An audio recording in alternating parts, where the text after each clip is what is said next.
નમસ્કાર દર્શક મિત્રો, અમારી ચેનલમાં આપનું ફરી એકવાર હાર્દિક સ્વાગત છે. મિત્રો, 2024 પૂરું થાય તે પહેલાં તુલસીના છોડમાં આ એક વસ્તુ બાંધી દેજો. તમારી જે કંઈ પણ મનોકામના હશે તે નવા વર્ષની શરૂઆતમાં જ પૂર્ણ થઈ જશે અને તમને નવા વર્ષમાં ખૂબ જ મોટો લાભ થશે. આજના આ ખાસ વિડીયોમાં આપણે જાણીશું 2024ના વર્ષ પહેલાં કઈ વસ્તુ તુલસીમાં બાંધવાની છે, તુલસી સંબંધિત કઈ ભૂલો ન કરવી, ઉપરાંત તુલસીમાં કેવું જળ ક્યારેય અર્પિત ન કરવું, તે બધું જ આ વિડીયોમાં જાણીશું. તેથી વિડીયોને અંત સુધી ધ્યાનથી સાંભળજો. 2025માં તમારો સોનાનો સૂરજ ઉગશે, એટલે કે તમારી જે કંઈ પણ મનોકામના હશે તે ચોક્કસથી પૂર્ણ થઈ જશે. મિત્રો, તુલસીનો છોડ ઘરમાં હોવો એ પરિવારના દરેક સભ્યો માટે ખૂબ જ લાભદાયી હોય છે. આ છોડ દરેક રીતે ઉપયોગી છે. પુરાણો અનુસાર તુલસીમાં દેવી લક્ષ્મીજીનો વાસ હોય છે અને નિયમિત રીતે આ છોડની પૂજા કરવાથી લાભ પણ મળતો રહે છે. પરંતુ જો તમે તુલસીને ઘરમાં રાખવાની સાથે સાથે 2024 પૂરું થાય તે પહેલાં, એટલે કે આ માસના રવિવાર સિવાય કોઈ પણ દિવસે તેની નીચે આ એક વસ્તુ બાંધો છો તો તમને અનેક ગણું ફળ મળશે. કારણ કે આ એક વસ્તુ વગર તુલસીને અધૂરી માનવામાં આવે છે. તુલસીને આ વસ્તુ જ પૂર્ણ બનાવે છે, એટલે કે શાસ્ત્રોમાં તેનું વિશેષ મહત્ત્વ દર્શાવાયું છે. મિત્રો, વિડીયોમાં આગળ વધીએ તે પહેલાં વિડીયોને એક લાઇક કરી દેજો. અમારી ચેનલને સબસ્ક્રાઈબ કરવાનું ભૂલશો નહીં. કમેન્ટ બોક્સમાં જય માં તુલસી જરૂરથી લખી દેજો. મિત્રો, વિષ્ણુ પુરાણમાં તુલસીને ભગવાન વિષ્ણુના સ્વરૂપ એટલે કે શાલિગ્રામના પત્ની કહેવામાં આવ્યા છે. તેથી તુલસી જગત જનની છે. તુલસીને તમામ દેવી દેવતાઓ પાસેથી વરદાન પ્રાપ્ત છે, જેના કારણે તુલસીના પાનને અમૃતના ગુણો સમાન માનવામાં આવ્યું છે.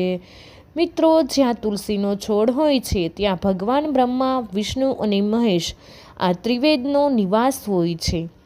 મિત્રો, તુલસીજીની પૂજા કરતાં બધા અવરોધો પણ એ રીતે નષ્ટ થઈ જાય છે જેમ કે સૂર્ય ઉદય થતાં જ રાત્રિના અંધકારનો અંત થઈ જાય છે. એવી જ રીતે જો તમે તુલસી માતાની પૂજા કરો છો તો તમારા જીવનમાં આવેલું દુઃખ પણ મટી જાય છે. શાસ્ત્રોના અનુસાર જે ઘરોમાં તુલસીનો છોડ હંમેશા લીલોછમ રહેતો હોય તેવા ઘરમાં સુખ, શાંતિ અને સમૃદ્ધિ બની રહે છે.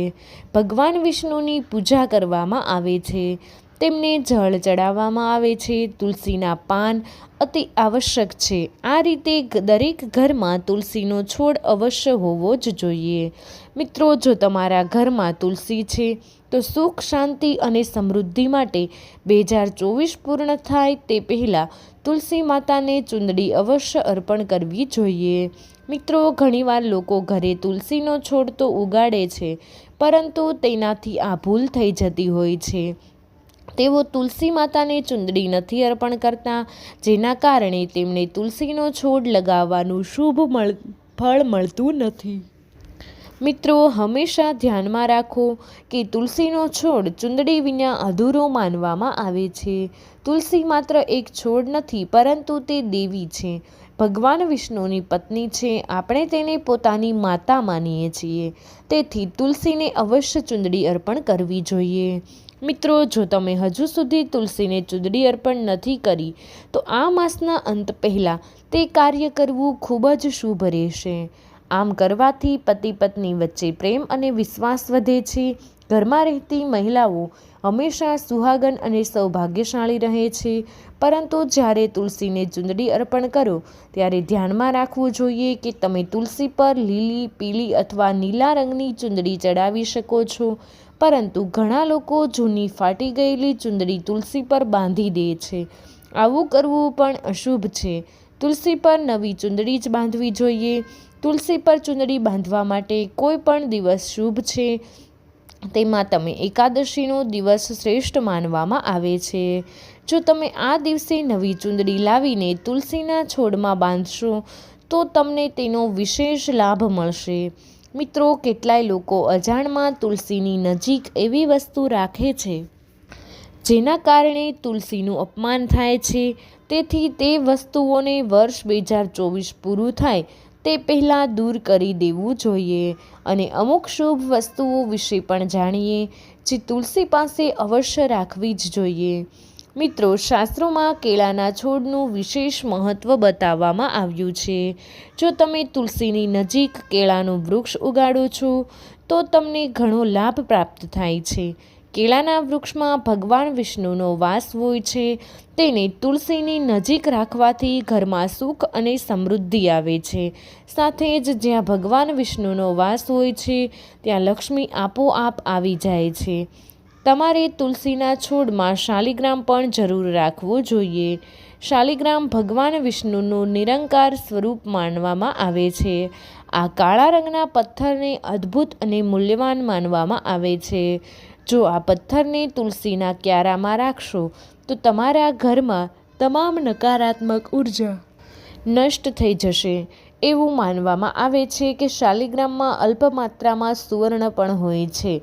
આ પથ્થર ઉપર ગંદકી નદીમાં મળે છે. તેથી આ તમે શાલિગ્રામને તુલસીના છોડમાં રાખો છો તો તમે ભગવાન વિષ્ણુની સાથે માતા લક્ષ્મીની કૃપા પણ મેળવી શકો છો.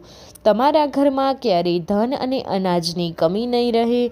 પરંપરા અનુસાર જે ઘરમાં શાલિગ્રામ છે તે ઘર શ્રેષ્ઠતા ધરાવે છે. નિત્ય શાલિગ્રામના દર્શન અને પૂજાથી તમામ પ્રકારના ભૌતિક સુખની પ્રાપ્તિ થાય છે. મિત્રો, આ સ્વયંભૂ હોવાને કારણે તેની પ્રાણ પ્રતિષ્ઠા કરવાની જરૂર નથી.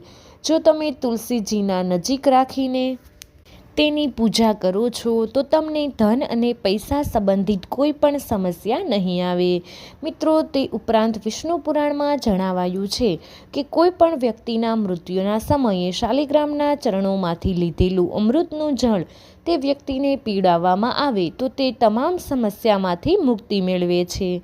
તે મૃત્યુ પછી વૈકુંઠમાં જાય છે. આ ચરણ જળ ઔષધિ સમાન છે, એટલે તેનું સેવન કરે છે તે મોક્ષ મેળવે છે. મિત્રો, વિડીયો પસંદ આવ્યો હોય તો વિડીયોને એક લાઇક કરી દેજો. તમારા બધા જ મિત્રો સાથે વિડીયોને શેર કરી અમારી ચેનલને સબસ્ક્રાઈબ કરવાનું ભૂલશો નહીં. કમેન્ટ બોક્સમાં જય મા લક્ષ્મી જરૂરથી લખી દેજો.